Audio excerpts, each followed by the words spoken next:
ఓం శ్రీ సద్గురు చరణారవిందాభ్యాం నమః. ఓం శ్రీ గణేశ శారదా సద్గురు మంగళమూర్తిభ్యో నమః.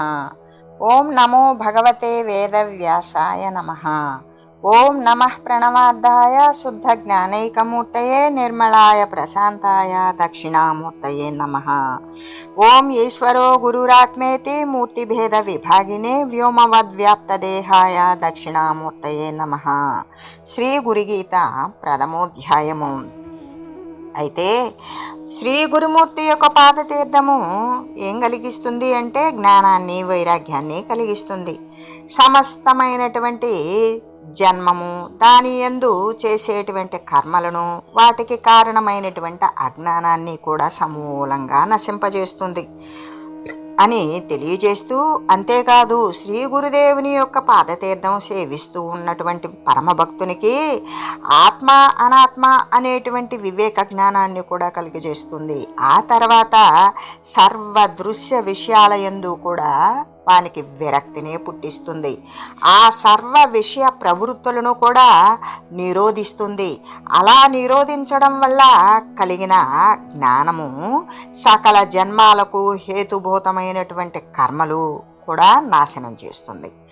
ఆ తర్వాత ఆత్మజ్ఞాన జ్యోతి చేత సర్వదృశ్య కర్మలకు కూడా కారణమైన మూలాజ్ఞానము అంటే మూలమైనటువంటి మూలస్థానములు ఏ అజ్ఞానం ద్వారా అయితే ఇవి సంభవిస్తున్నవో అటువంటి అజ్ఞానాన్ని, అజ్ఞాన గ్రంథులను విచ్ఛిన్నం చేస్తుంది. అంటే సమూలంగా దానిని భస్మీపటలం చేస్తుంది అని తెలియజేస్తూ, గురుపాదోదకం పానం గురోరిచిష్ట భోజనం గురుమూర్తే సదా ధ్యానం గురోర్నామ సదా జపః. అలాగే సర్వ విధములా కూడా ఆశ్రయించిన పరమభక్తునికి గురుపాద తీర్థము జలపానమే అగుచూ ఉన్నది. ఏ విధంగా ఉంటుంది అంటే వాడు గురుపాద తీర్థాన్ని, గురుపద తీర్థాన్ని, గురుపద సేవనం అన్నప్పుడు గురువు యొక్క వాగమృతాన్ని సేవిస్తూ వాడు జ్ఞాన మార్గమునందు పయనిస్తాడు.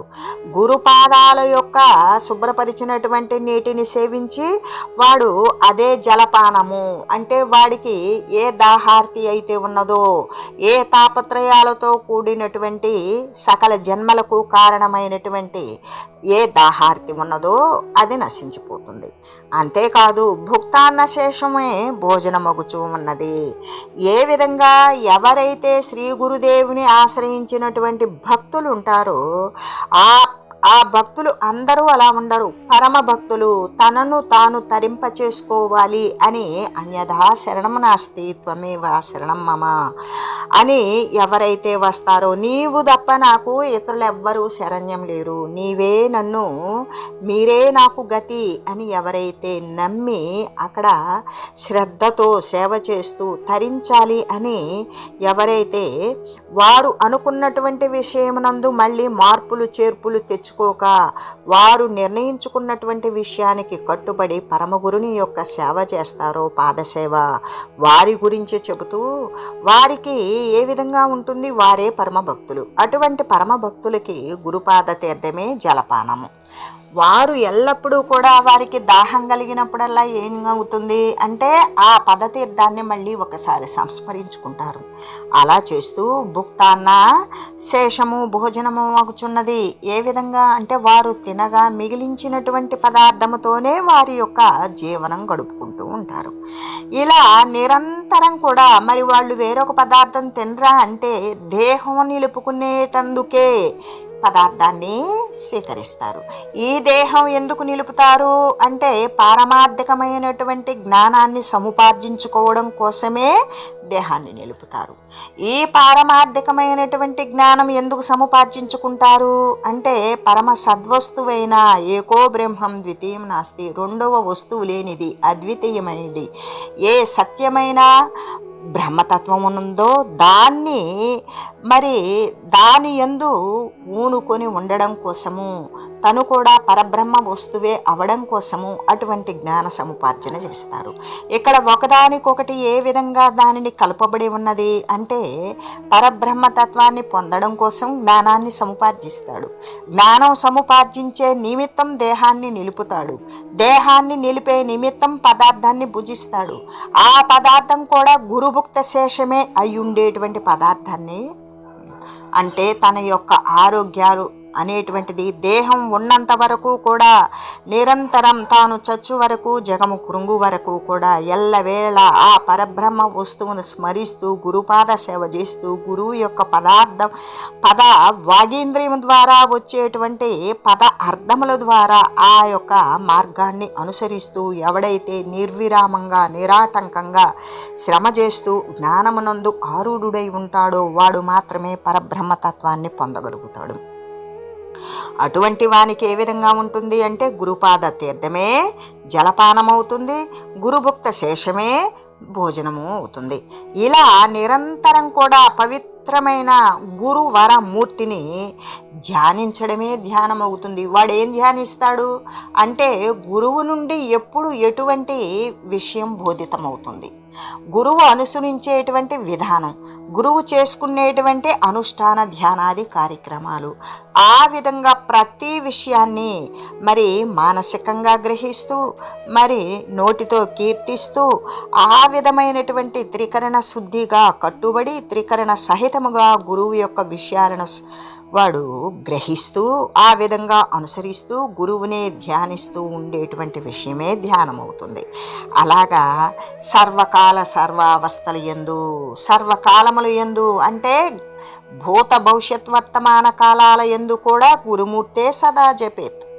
అలాగే సర్వ అవస్థల యందు జాగ్రత్త స్వప్న సుషుప్తి ఈ 3 అవస్థలు అనుభవిస్తూ ఉన్నప్పటికీ కూడా ఆ సద్వస్తువైనటువంటి పరబ్రహ్మతత్వాన్ని ధరించి ఉన్నటువంటి సద్గురువే సర్వము సర్వాధారము అని సర్వకాల సర్వావస్థల యందు కూడా గురు అనేటువంటి 2 అక్షరాలను అష్టోత్తర స్తోత్రాలను కూడా స్మరించడమే అవుతూ ఉంటుంది. ఇక వాని యొక్క దినచర్య కేవలము గురు పరబ్రహ్మం యొక్క సేవ అని తెలియజేస్తూ, అంటే ఇక్కడ విషయం ఏంటి అన్నప్పుడు నిరంతరం కూడా శ్రీ గురుదేవుని యొక్క మనోవాకాయాల చేత నమ్మిన పరమభక్తుడు ఎవడైతే నన్ను ఈయన ఉద్ధరించగలడు అని సద్గురువుని వాడే ఎంపిక చేసుకొని ఆ గురువు యొక్క చరణ కమలాలను ఆశ్రయించి మీరే మరి పాల ముంచుతారో నీట ముంచుతారో మరి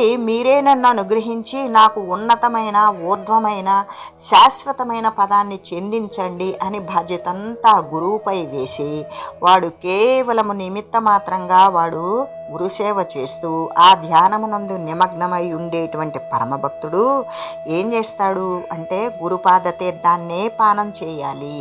అంటే ఆ పాదతీర్థం అంటే పాదములు శుభ్రము చేసినటువంటి నీటిని తాగాలి, గురువు మిగిలించినటువంటి భోజనాన్నే తినాలి, ఆ గురువు యొక్క రూపాన్నే ధ్యానించాలి అనేటువంటిది గురు అనేటువంటి 2 అక్షరాలను మాత్రమే మరి పరమమంత్రంగా జపించాలి అనేటువంటి భావం బాహ్యార్థం. అంటే ఏమీ తెలియనటువంటి అజ్ఞానతమముగా ఉన్నప్పుడు ఆ అజ్ఞానాన్ని వదిలించుకోవడానికి ఆ అజ్ఞానానికి మూలమైనటువంటి అహంభావాన్ని దించుకోవడానికి చేసేటువంటి భౌతికమైనటువంటి క్రియలు ఇవి. అయితే ఇక్కడ గురుపాద తీర్థము అన్నప్పుడు అంతరార్థముగా కూడా ఒకటి ఉన్నది. ఏంటది? శ్రీ గురుదేవుడు సర్వ తీర్థాలకు ఆయన ఎన్నో ప్రదేశాలకు వెళతారు, ఎక్కడెక్కడో మహర్షులను కలుస్తారు, ఏ ఆశ్రమవాసమో చేస్తారు, ఎక్కడో ధ్యాన ధ్యాపాదులు చేస్తారు, ఎవరెవరి దగ్గరో ఆయన జ్ఞానాన్ని సముపార్జించుకుంటారు. ఆ జ్ఞానాన్ని నిలబెట్టుకునే నిమిత్తం ఆయన చేసినటువంటి అనుష్ఠానాల ద్వారా ఆయన చేసినటువంటి సద్గురువుల యొక్క సత్ప్రబోధ ద్వారా ఆయన గ్రహించినటువంటి సాధన అనుష్ఠాన సద్విచారణ తత్వంతో ఆయన పరమతత్వాన్ని పొందినవాడై ఉంటారు.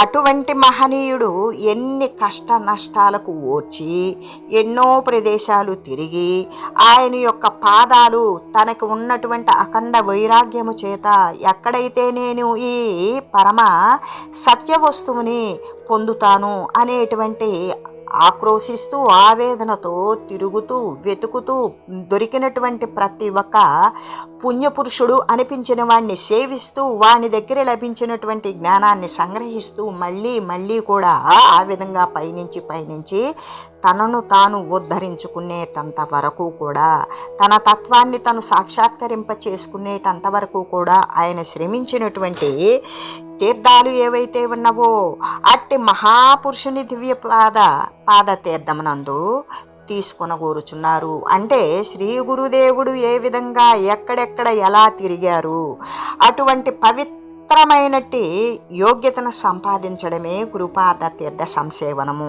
అవుతుంది. అంతేకాని గురువు యొక్క కాళ్ళు కడిగినటువంటి నీళ్లు తాగడమే గురుపాద తీర్థ సంసేవనము అనేటువంటిది అది బాహ్యమైన క్రియ చేస్తూ అంతర్గతమైనటువంటి శిక్షణ ఈ విధమైనటువంటిది అనుభవంలోకి తీసుకొచ్చుకున్నప్పుడు మాత్రమే గురుపాద తీర్థ సంసేవనం అనేటువంటిది అక్కడికది సరిపోతుంది. అయితే ఇక్కడ తీర్థాన్ని పుచ్చుకోవడం మాత్రమే కాదు, గురుపాదాలు కడిగినటువంటి తీర్థాన్ని మరి కడుపులోకి పుచ్చుకోవడం మాత్రమే కాదు, అంతేకాకుండా ఇంకా గురువుచ్చిష్ట భోజనము, గురువు తినగా మిగిలినటువంటి పదార్థాన్ని తినడం మాత్రమే కాదు. అంటే ఇక్కడ గురువుచ్చిష్ట భోజనం అని ముందు చెప్పారు కదా బాహ్యంలో, ఏమని గురుపాద తీర్థము గురువుచ్చిష్ట భోజనము అని రెండు చెప్పినప్పుడు ఇక్కడ గురుపాద తీర్థము అన్నప్పుడు గురువు ఏది అనుసరించాడో దాని ప్రకారం వెళ్ళడం గురుపాద తీర్థ సేవనం అయినప్పుడు, మరి గురువుచ్చిష్ట భోజనము అంటే ఏంటి అంటే పరబ్రహ్మమూర్తి అయినటువంటి గురువరుడు పరబ్రహ్మాన్ని పొంది ఏ అఖండమైన ఆనంద రసామృతాన్ని ఆయన పానం చేశారో, దానిని అనుసరించి అనుభవించారో, దానినే ఆ అనుసరించేటువంటి శిష్యుడు అనుభవించడం, అదే భుక్తాన్న భోజనము. గురువు ఏది అనుసరించారో, ఏ రసాపానము ద్వారా ఆయన తనను తాను తెలుసుకున్నారో అటువంటి అఖండానంద రసామృతాన్ని శిష్యుడు కూడా అటువంటి ఆధ్యాత్మిక తత్వ విచారణ పద్ధతిని అనుసరించి గురువరుడు పొందినటువంటి పరబ్రహ్మ స్థితిని పొందటమే అది గురోచ్చిష్ట భోజనం అవుతుంది. అది భుక్తాన్న భోజనం. అంటే గురువు అనుసరించినటువంటి విధానాన్ని వాడు అనుసరించడం, అంతేగాని కేవలం అవశిష్ట భోజనాన్ని భుజించడం మాత్రమే కాదు. అంటే గురువు తినగా మిగిలినటువంటి పదార్థాన్ని తినడం ద్వారానే మరి ఇలాగా తనను తాను తెలుసుకోగలుగుతాడు అనుకుంటే అదొక్కటి మాత్రమే కాదు, అది బాహ్యమైన ఆచరణ. అంతర్గతమైన ఆచరణ ఏంటి? గురువు ఏ విధంగా అనుసరించాడో ఆ పద్ధతిని అనుసరించటం కూడా గురువు యొక్క మరి భుక్తాన్న భోజనం అని చెప్తాం. అంతేకాకుండా ఇంకా మూడవది అయినటువంటి గురుమూర్తి ధ్యానం. కేవలం కరచరణాది అవయవాలు కలిగినటువంటి కలేబరం, అంటే ప్రతి ఒక్కరిది కూడా కర్మదేహమే, అటువంటి దేహాన్ని మాత్రమే పూజించాలి అని ముందు చెప్పినప్పుడు అది బాహ్యక్రియ. అయితే ఇక్కడ గురుమూర్తి ధ్యానము అన్నప్పుడు ఏంటి? స్థూలమైనటువంటి ఆకార ధ్యానం మాత్రం కాదు. గురు రూపం ఏ విధంగా ఉంటుందో ఆ రూపాన్ని బురుకుటి స్థానంలో ఉంచుకుని దానినే స్మరిస్తూ ఉండు అని చెప్పేటువంటి వారు ఉన్నారు. ఆ ఆకార ధ్యానం అనేటువంటిది బాహ్యక్రియ.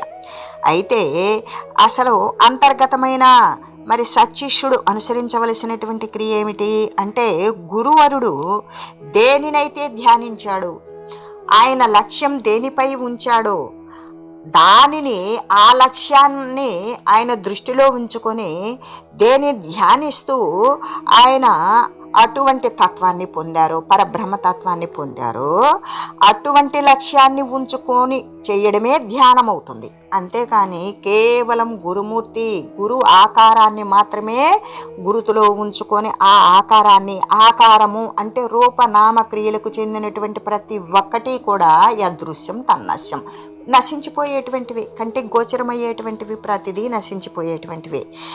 ఆ విధమైనటువంటి లక్ష్యంలో ఉంచుకొని ధ్యానించటమే అది గురు రూప ధ్యానం అని చెబుతూ, అంతేకాదు మరి గురు అనేటువంటి 2 అక్షరాలనే జపించండి అని కూడా చెప్పారు. ఇది కూడా బాహ్యమైనటువంటి క్రియే. అయితే ఏమీ తెలియనటువంటి వానికి ఏది ప్రాపంచిక సంబంధమైన విస్తారంగా వాని యొక్క అజ్ఞానం విస్తరిల్లిపోయేదానికంటే ఇక్కడ ఒక వ్యక్తి దగ్గరకు తీసుకువచ్చి, ఆ వ్యక్తి ఎవరు? శ్రీ సద్గురులు. ఆ సద్గురువు దగ్గరకు వచ్చి, నాయనా నువ్వు ప్రపంచమంతా కూడా విస్తరిల్లిన నీ జ్ఞానాన్ని మొత్తం కూడా వెనక్కి మరల్చి మళ్ళీ కూడా ఈ గురువునే ధ్యానించు. వీరు తినగా మిగిలిన భోజనమే నువ్వు తిను. వీరి పాదాలు శుద్ధి చేసినటువంటి జలాన్నే పానం చేయి. దీనివల్ల నీ అహంకారాది క్రియలు అనేటువంటివి సద్దుమణుగుతాయి. దాని ద్వారానే నీవు ఇటువంటి లక్ష్యశుద్ధి అనేటువంటి దాని ద్వారా లక్ష్యాన్ని సిద్ధించుకోగలుగుతావు అని చెబుతూ, నువ్వు ఏం మంత్రం చేస్తావు అంటే, నువ్వు ఎవరినైతే నమ్మి వచ్చావో ఆ యొక్క గురు అనేటువంటి 2 అక్షరాలనే నువ్వు జపించు, అనేటువంటి అక్షరద్వయ మంత్రాన్ని మాత్రం జపించు అని చెప్పేటువంటిది ఏంటి అంటే, ఇవన్నీ బాహ్యక్రియలు. విస్తారంగా విస్తరిల్లినటువంటి అజ్ఞానాన్ని మళ్ళీ వెనక్కు మరల్చి ఒక వ్యక్తి యందు నిక్షిప్తం చేసి దానిని స్మరిస్తూ జపిస్తూ అక్కడే పానం చేస్తూ అదే భుజిస్తూ ఉండడం అనేది తన యొక్క నిగ్రహ శక్తిలోకి తెచ్చుకున్న తర్వాత నిరంతరమైనటువంటి బోధ ద్వారా ఏం తెలుస్తుంది? సత్యమేంటి, అసత్యమేంటి. అసత్యమైనటువంటి దేహాది తనువులు నశించిపోతే సత్యమైనటువంటి పరబ్రహ్మతత్వాన్ని పొందలేకపోయినప్పుడు మళ్ళీ అసత్యమైన దేహాది రూపాలే జనిస్తాయి కదా. దీనిని ఈ శరీరం పోకమునిపే మరొక శరీరం రాకమునిపే, ఇది పోయింది అంటే మరొక దేహం అనేది తథ్యం. అప్పుడు దానిని రాకమునిపే అంటే ఇది పోకమునిపే జాగ్రత్త పడాలి అనేటువంటిది అనిత్యాని శరీరాన్ని అని ఎవరైతే నిశ్చయం చేసుకుంటారో, అప్పుడు గురుమూర్తి ఏది అనుసరిస్తున్నారో తను కూడా అటువంటి తత్వాన్నే వాడు అనుసరిస్తూ గురువు పొందినటువంటి పరమపద స్థితిని వాడు పొందుతాడు అని చెబుతూ, అంతేకాదు గురువు అనేటువంటి అక్షర పదద్వయ మంత్రం మాత్రమే జపించడం కాదు, అది కేవలం బాహ్యమైన క్రియ. అదే అంతర్గతంగా చేసేటువంటిది. గురుదేవుడు ఏ మంత్రాన్ని అయితే ఇస్తాడో, నాయన నువ్వు ఈ మంత్రాన్ని నీ మనసు పదే పదే పలు రకాలైనటువంటి విషయాల మీదకు పోకుండా, నీవు ఈ విధంగా నోటితో ఉచ్చరించకుండా, మానసికమైనటువంటి పెదవులు కదపక జిహ్వతో ఆత్మతో జపించినటువంటిది ఏదైతే ఉంటుందో అదే మంత్రం. ఆ మంత్రం ద్వారా ఈ మంత్రాన్ని నువ్వు జపించు. ఎల్లవేళలా నిరంతరంగా నీకు నిద్ర వచ్చేటంత వరకు కూడా నువ్వు దీనినే జపించు అని గురుదేవుడు ఇచ్చినటువంటి మంత్రాన్ని దీక్షాబద్ధంగా, దక్షతతో కూడినటువంటి దీక్షతో. ఇక్కడ దీక్ష అన్నప్పుడు మనం ఏం చెప్పుకున్నాం? దీయతే విమలం జ్ఞానం క్షీయతే కర్మవాసనాః తేన దీక్షేతి ప్రోక్త. అంటే సకల కర్మలను కూడా నశింపజేస్తుంది. కర్మలు నశించినప్పుడు ఏమవుతుంది? జ్ఞానం జనిస్తుంది. అప్పుడు ఏమవుతుంది? నిర్మలమైనటువంటి జ్ఞానం వసంగుతుంది. నిర్మలమైన జ్ఞానం ద్వారా తన స్థితి ఏంటో తనకు తెలుస్తుంది, తన మార్గం ఏంటో తనకు తెలుస్తుంది, తను ఎటు పయనించాలో తనకు తెలుస్తుంది. అప్పుడు తను ఏది పట్టుకొని ఏది ఆధారం చేసుకొని ఏ సాధన ద్వారా తను పొందవలసిన వస్తుతత్వం ఏదో తెలిసినప్పుడు ఆ నిర్మలమైనటువంటి జ్ఞానం ద్వారా తన మనసు శీతలాంతఃకరణుడై వాడు ప్రవేశించవలసిన విషయాన్ని, లక్ష్యాన్ని వాడు దృష్టి పదమునుంచుకొని ఆ మార్గాన వాడు ప్రయాణం చేస్తాడు. ప్రయాణం చేసినప్పుడు ఏమవుతాడు అంటే, దీక్షాబద్ధతతో వాడు మంత్రాన్ని నిర్విరామంగా జపించినప్పుడు దేన్నైతే జపించాడో ఆ మంత్రం యొక్క అర్థం ఏదైతే ఉన్నదో ఆ పరబ్రహ్మతత్వం ఆ స్వరూపుడే అవుతాడు అని చెబుతూ, అంతేకాదు ఇక్కడ గురుమూర్తే సదా ధ్యానం గురు స్తోత్రం సదా జపేత్ అనేటువంటి విషయాన్ని తెలియజేశారు. ఏ విధంగా? గురుమూర్తినే ధ్యానించు అని. ఇక్కడ గురుమూర్తి అనేటువంటి రూపం ఏ రూపమై ఉన్నది?